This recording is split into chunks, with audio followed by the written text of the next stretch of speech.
आज हम एक बहुत ही प्यारी और रोमांचक कहानी सुनने वाले हैं जो भगवान राम के बचपन की है। चलिए अयोध्या की गलियों में चलते हैं और देखते हैं कि बाल राम ने कैसे सबको अपनी लीलाओं से आश्चर्यचकित कर दिया। अयोध्या के राजमहल में एक दिन छोटे छोटे राम अपनी माँ कौशल्या के साथ खेल रहे थे। वो इधर उधर दौड़ते, कभी अपनी माँ के आंचल में छिप जाते।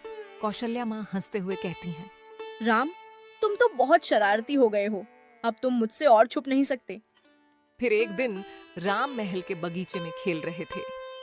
उन्होंने अचानक एक बड़ा पत्थर देखा और सोचा, ये पत्थर तो बहुत भारी है, पर मैं इसे उठा लूंगा।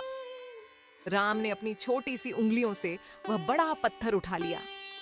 जब कौशल्या माँ ने यह देखा तो वो चौंक गईं और बोली। राम, तुमने इतना बड़ा पत्थर कैसे उठा लिया? राम ने मुस्कुराते हुए कहा, माँ, यह तो मेरे लिए बस एक खेल है। अब देखिए, एक दिन राम अपने भाइयों के साथ छुपा छिपी का खेल खेल रहे थे।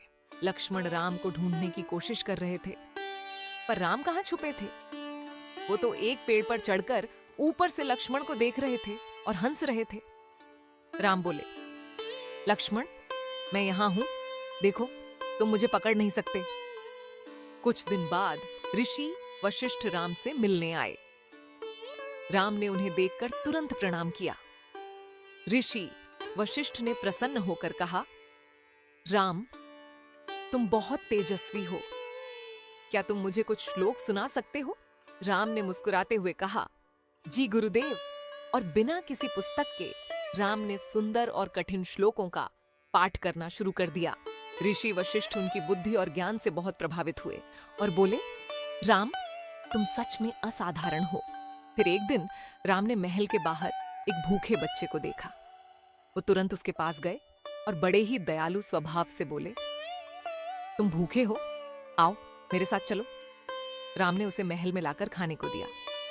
कौशल्या माँ ने यह देखकर मुस्कुराते हुए कहा, राम, तुमने बहुत अच्छा किया, मैं तुम्हारी करुणा देखकर बहुत प्रसन्न हूं। अंत में राम ने अपनी माँ कौशल्या से एक वादा किया। उन्होंने कहा, माँ, मैं हमेशा धर्म का पालन करूंगा और अयोध्या की रक्षा करूंगा।